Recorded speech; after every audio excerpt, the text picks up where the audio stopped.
I don't know if you've seen this border at the Abbey Gardens. It's my absolute favourite.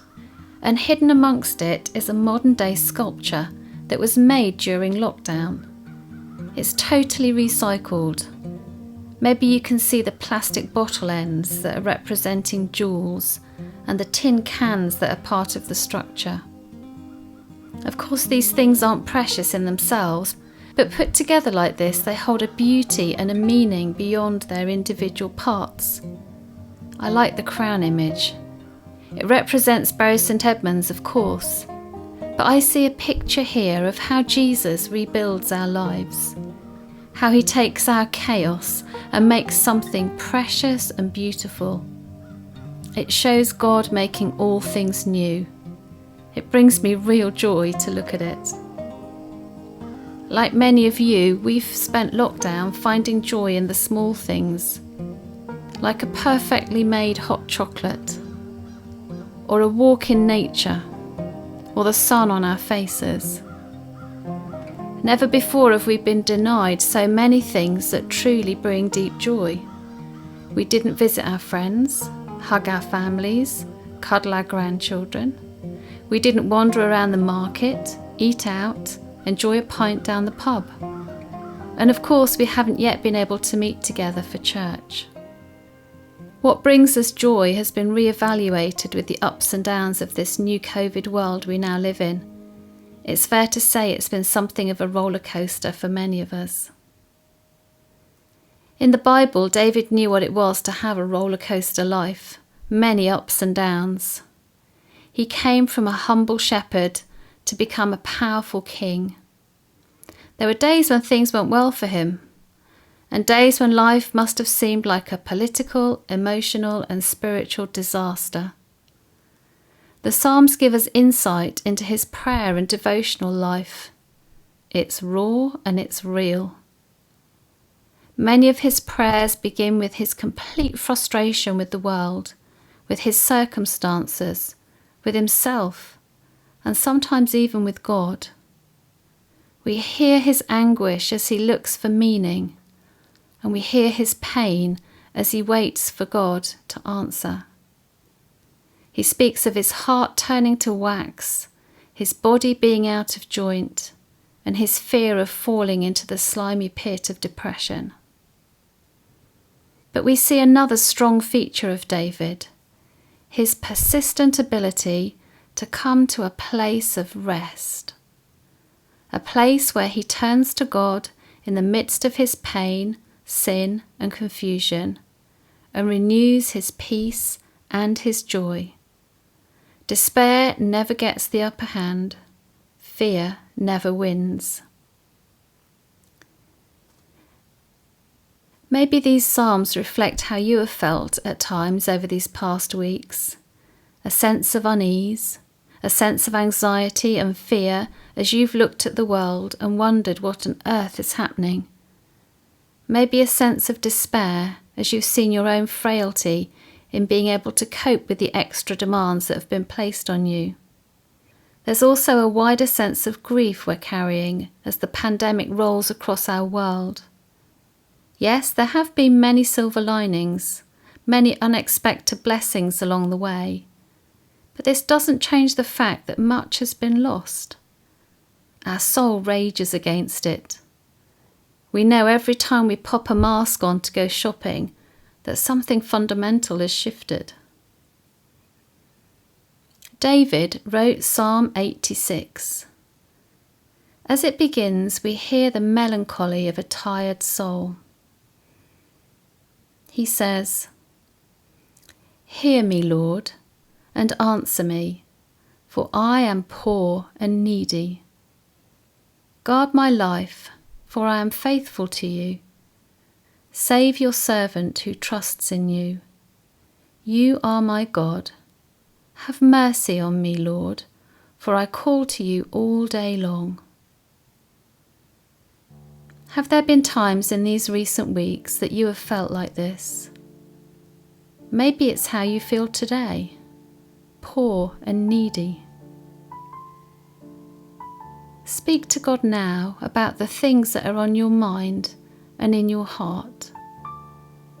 Don't be afraid to share your deepest concerns, your pain and your frustration with God. He hears you and He cares.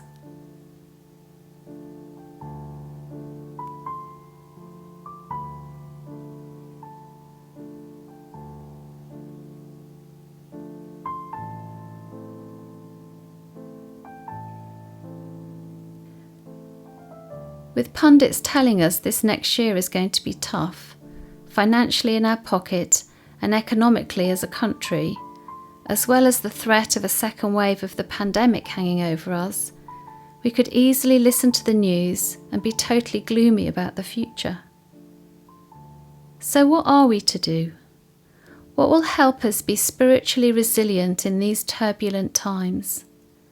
We, like David, can learn to express our grief and loss, be authentic about how we're really feeling, and still face each day full of wonder and joy.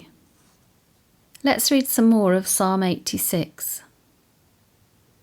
Bring joy to your servant, Lord, for I put my trust in you. You, Lord, are forgiving and good, abounding in love to all who call to you. Hear my prayer, Lord. Listen to my cry for mercy. When I am in distress, I call to you, because you answer me. Among the gods there is none like you, Lord.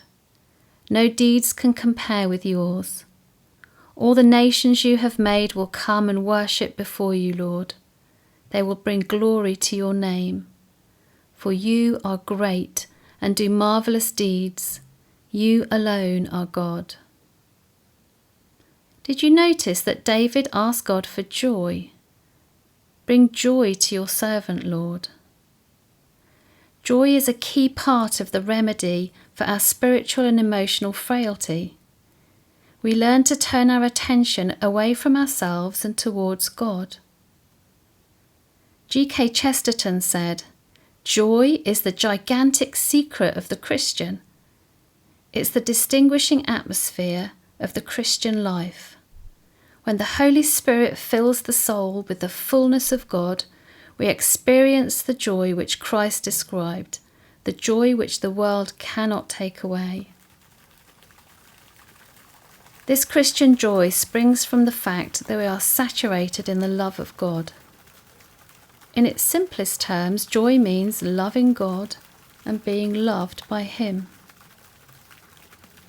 David allows his poor and needy soul to respond to God's love, like water on parched earth.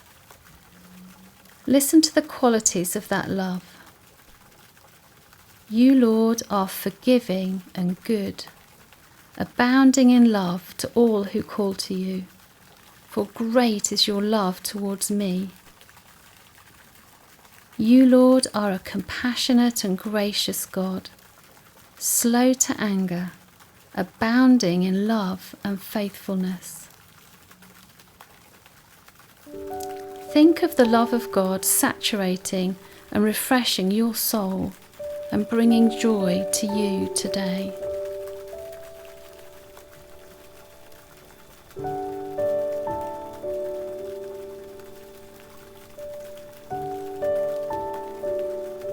Allow God's love to sink to the deeper parts of you that are maybe feeling dry and parched.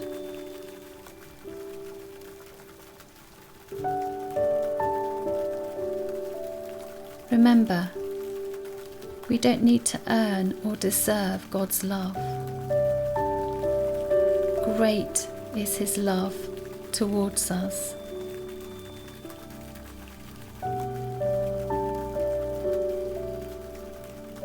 Why not ask God for more joy, just as David did?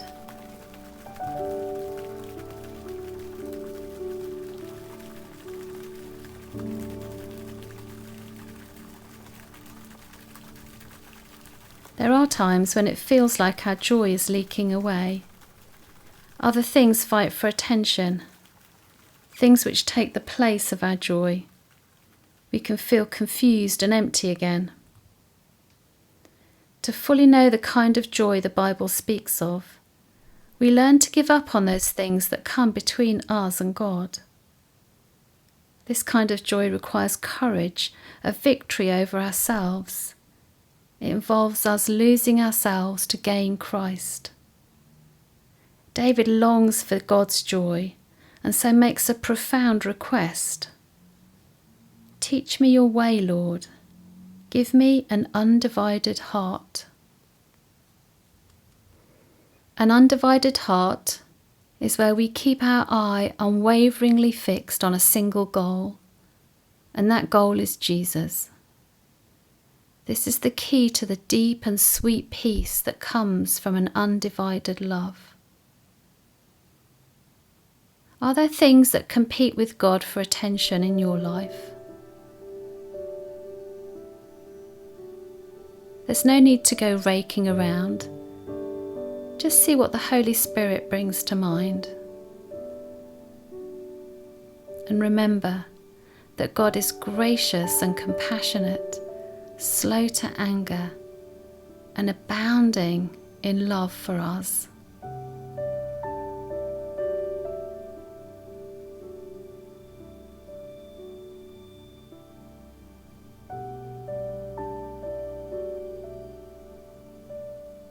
Towards the end of Psalm 86, we see David's spirit settle as he chooses God's way. I will praise you, Lord my God, with all my heart. I will glorify your name forever, for great is your love towards me. David chooses joy. He chooses God's love. He turns his heart to God despite his circumstances. And that's God's invitation to us today. The joy of God isn't an emotion. It's choosing to place our happiness where it properly belongs, holding on to what is true and real, whether we feel it or not. Think of it this way. The sun is there even on a cloudy day. We may not see the light at a certain moment, but we know we have seen it. We have known it once, and at times that will need to be enough to help and satisfy us. We simply love, act, pray, and work in the light of this truth. In other words, joy is not something determined by our state of mind or situation. It lies far deeper than happiness or unhappiness, consolation or desolation, pleasure or pain. This is why we can rejoice in the Lord, even when we have 1,000 reasons to be sad or upset. Joy isn't something we feel, but something we do. It's something to be chosen, a choice God calls us to. In calling us to himself, he calls us to joy, because he is our joy. Bring joy to me, Lord, for I put my trust in you.